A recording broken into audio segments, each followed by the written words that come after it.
नमस्कार, आप देख रहे हैं इंडिया टीवी। आपके साथ मैं हूं ज्योत्सना पाटनी। नमस्कार, मैं हुसैन रिजवी। जुमे पर उत्तर प्रदेश में शहर शहर हिंसक प्रदर्शन हुए। अब बारी एक्शन की है। योगी की पुलिस दंगाइयों को ताबड़तोड़ अरेस्ट कर रही है। प्रयागराज में जहां सबसे ज्यादा हिंसा हुई, वहां की ग्राउंड रिपोर्ट आपको दिखाएंगे। लेकिन सबसे पहले आपको पूरे यूपी का अपडेट बताते हैं। अब तक 6 जिलों में 227 उपद्रव करने वालों को पकड़ा जा चुका है। सीएम योगी ने साफ कर दिया है कि किसी भी उपद्रवी को बख्शा नहीं जाएगा। उपद्रवियों की अवैध प्रॉपर्टी पर बुलडोजर चलाया जाएगा। जिन आरोपियों की क्रिमिनल हिस्ट्री होगी उनके खिलाफ एनएसए और गैंगस्टर एक्ट भी लगाया जाएगा। हिंसा के दौरान सरकारी प्रॉपर्टी को नुकसान हुआ है, उसकी भरपाई भी आरोपियों से ही करवाई जाएगी। सीसीटीवी कैमरों में रिकॉर्ड हुए एक एक उपद्रवी की पहचान करवाई जाएगी। कईयों की पहचान की भी जा चुकी है। उनके खिलाफ गंभीर धाराओं के तहत केस भी दर्ज करवाए जा रहे हैं।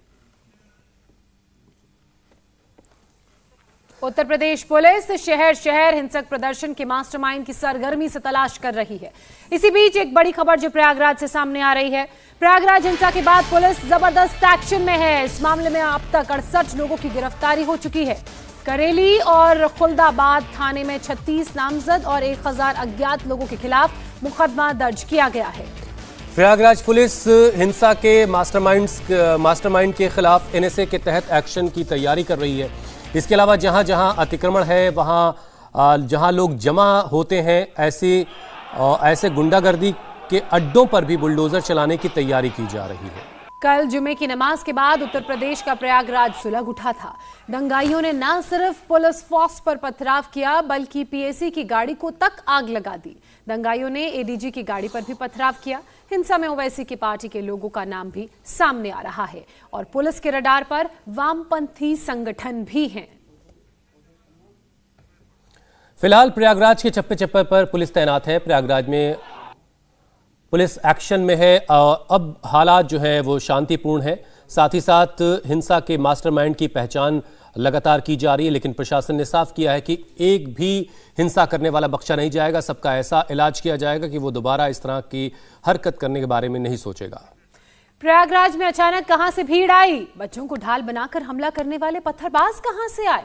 कल जिस जगह पुलिस टीम पर सबसे ज्यादा पथराव हुआ और जहां पीएसी की गाड़ी जलाई गई, उसी जगह से इंडिया टीवी संवाददाता पवन नारा ने ग्राउंड रिपोर्ट भेजी है। देखिए। इस वक्त हम नरुला रोड पे मौजूद हैं। हिंसा सामने 1 किलोमीटर दूर शुरू हुई, लेकिन हिंसा यहां तक भी पहुंची। यहां पीएसी की गाड़ी और एक बाइक में आग लगा दी गई। पीएसी की गाड़ी चली गई है। जली हुई बाइक अभी भी आपको नजर आ रही होगी। उसके ऊपर एक पत्थर भी पड़ा है। जो पथराव उस वक्त हुआ था, ईंट काली हो गई है और बाइक पूरी तरह से खराब हो गई है। ये बिजी इलाका है। जब पुलिस यहां बैरिकेड लगाकर खड़ी थी तो 3 तरफ से घिर गई। सामने से पत्थरबाजी हो रही थी, पत्थरबाजी यहां से मेरे पीछे से भी हो रही थी और पत्थरबाजी इस दिशा से भी हो रही थी। और पत्थरबाजी इतनी थी कि सड़क अभी भी पत्थरों के निशानों से अटी पड़ी है और यहीं पर सबसे ज्यादा पुलिस पर पथराव हुआ। और अभी भी पुलिस या नगर निगम ने सफाई की है, बावजूद इसके पत्थरबाजी यहां उसके निशान आपको दिखाई देंगे।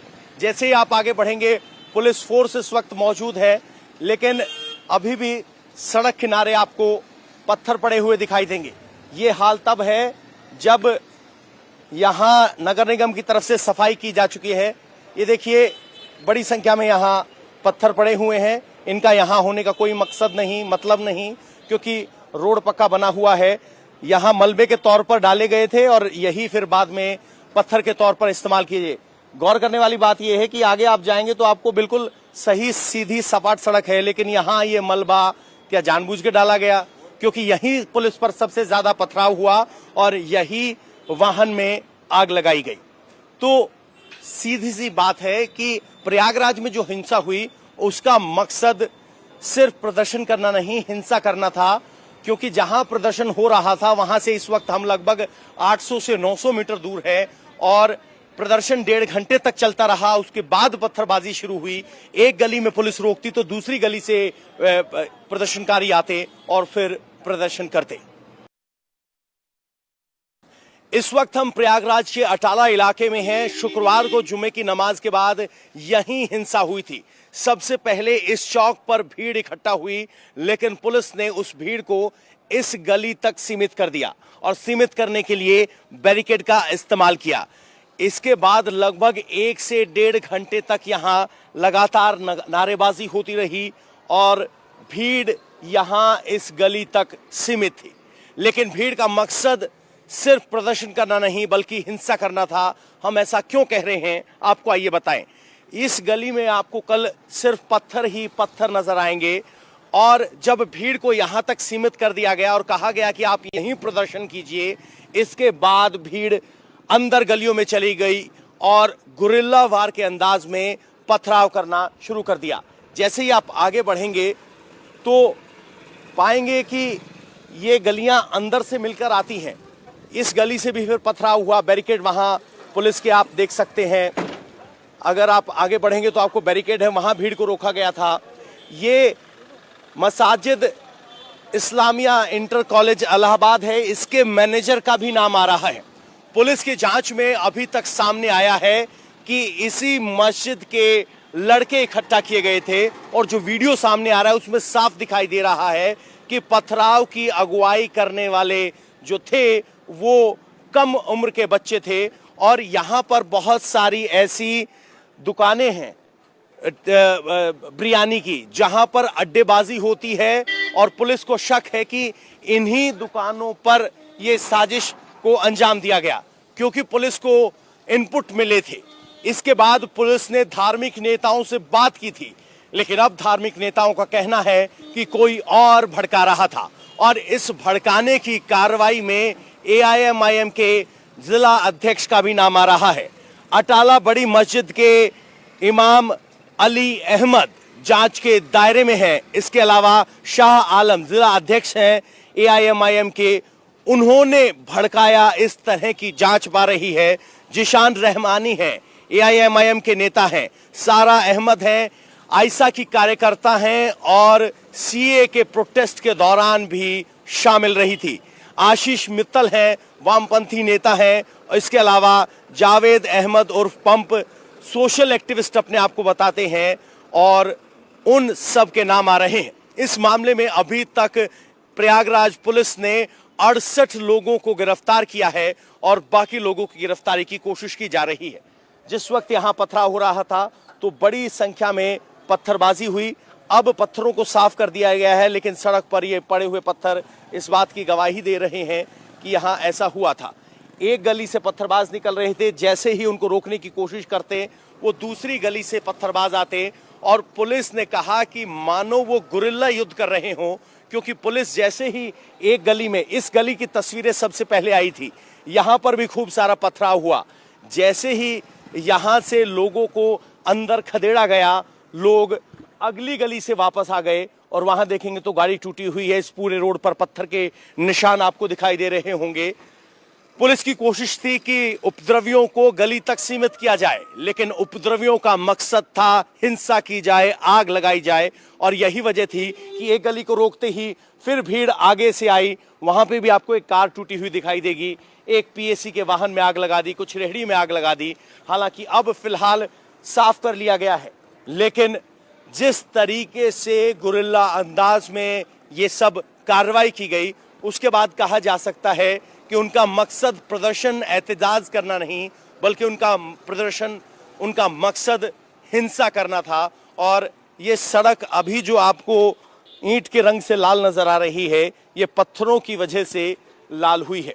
और अब पुलिस कह रही है कि सबसे बड़ी बात यह है कि जो इसके पीछे है, AIMIM के कुछ नेताओं का नाम आ रहा है जिन्होंने भीड़ को भड़काने का काम किया। उनकी भी अब जांच होगी। 68 लोग गिरफ्तार हो चुके हैं, बाकियों को गिरफ्तार करने की कोशिश जारी है। इस वक्त अटाला में हम इस्लाम पार्क पर मौजूद हैं। सबसे पहले इसी पार्क से पत्थरबाजी होनी शुरू हुई थी। जिस वक्त पत्थरबाजी होनी शुरू हुई उस वक्त IG, SSP और DM खुद मौके पर मौजूद थे। बावजूद उसके भीड़ पथराव करने पर तुली हुई थी। पुलिस के अनुसार ये वही इलाका है जहां सबसे ज्यादा अड्डेबाजी होती है। और अड्डेबाजी के लिए इस तरह से आइसक्रीम की, चिकन की दुकानें हैं और ये सारी दुकानें अवैध हैं। देखिए आप, पार्क के अंदर बनाई गई हैं दुकानें और ये कब्जा किया गया है। इस कब्जे को हटाने के लिए कोशिशें भी की गई, लेकिन लगातार यहां विरोध होता रहा है। लेकिन अब पुलिस का कहना है कि इस इलाके में जो अड्डेबाजी है उसकी अहम भूमिका थी इस पूरी हिंसा में, क्योंकि सारी योजना इन्हीं अड्डों पर बनी, क्योंकि नौजवान सबसे ज्यादा यहीं इकट्ठा होते हैं और यहीं सबको टास्क दिया गया था कि हिंसा करनी है। और अब पुलिस का कहना है कि इन सब दुकानों को, जो कि अवैध सरकारी जमीन पर बनी है, ध्वस्त किया जाएगा। उनके खिलाफ ध्वस्तीकरण अभियान चलाया जाएगा और किसी भी तरीके से बख्शा नहीं जाएगा। ये हिंसा के बाद से दुकानें बंद हैं।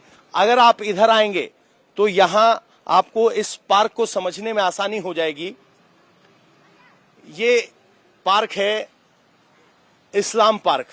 जैसे ही आप अंदर देखेंगे तो आपको पार्क दिखाई देगा, लेकिन पार्क के मेन सड़क पर सारी दुकानें हैं। मेरे कैमरामैन अगर बाएं और घुमाएंगे तो पार्क की तरफ आपको सारी दुकानें दिखाई देंगी और ये यहां पर अवैध कब्जा है। अब पुलिस का कहना है कि जिस तरीके से हिंसा की साजिश या कहें कि हिंसा के लिए प्लानिंग इन्हीं दुकानों पर बैठकर की गई, तो अब इन अवैध दुकानों को गिराया जाएगा। इस तरह पुलिस का सीधे तौर पर कहना है। जब पत्थरबाजी की शुरुआत हुई तो कोशिश आगजनी करने की थी। आगजनी करने को कुछ नहीं मिला तो इस रिक्शा को आग लगाने की कोशिश की गई, वो कामयाब नहीं हुई, क्योंकि रिक्शा में ज्यादा स्कोप होता नहीं आग बढ़ने का। यहां पर एक गाड़ी खड़ी थी, उसका शीशा पथराव में टूट गया है। ये यहां पर मौजूद थी, इस वक्त टूट गया है। यहां जब पत्थरबाजी हो रही थी तो लगातार भीड़ पथराव कर रही थी। शुरुआत में जहां उस चौक पर पीएसी की गाड़ी खड़ी है वहां भीड़ को सीमित करने की कोशिश थी, लेकिन भीड़ को जब इस रिक्शा को जलाने में कामयाबी नहीं मिली तो भीड़ ने एक राहगीर की बाइक और पीएसी के वाहन में आग लगा दी। उनका मकसद साफ था कि दिखना चाहिए कि प्रदर्शन हुआ है और आग लगनी चाहिए। इस बात की कोशिश बार बार की गई, क्योंकि इस रिक्शा में लगने के बाद आग बुझ गई, आगे नहीं बढ़ी। कोशिश गाड़ी को जलाने की थी, ये गाड़ी आग की जद में नहीं आई, लेकिन इसका शीशा तोड़ दिया गया और अंत में खुद आईजी की गाड़ी पर पथराव हुआ और आपको बता दें कि पीएसी की गाड़ी पर आग लगा दी गई। मजीदिया इस्लामिया इंटर कॉलेज के बाहर हम मौजूद हैं। ये कॉलेज ठीक अटाला चौराहे पर है जहां हिंसा हुई। अब इसके मैनेजर की भूमिका हिंसा में नजर आ रही है।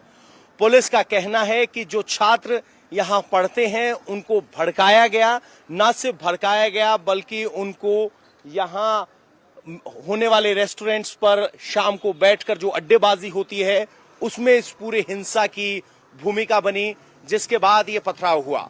और जिस तरीके से भीड़ गुरिल्ला अंदाज में एक गली पर रोको तो दूसरी गली से निकल आई, दूसरी गली पर रोका तो तीसरी गली से निकल आई, तो पुलिस ने शब्द इस्तेमाल किया है गुरिल्ला। उनका मकसद साफ था कि किसी भी सूरत में अगर पुलिस खड़ी है तो उनके सामने से वापस नहीं जाना है।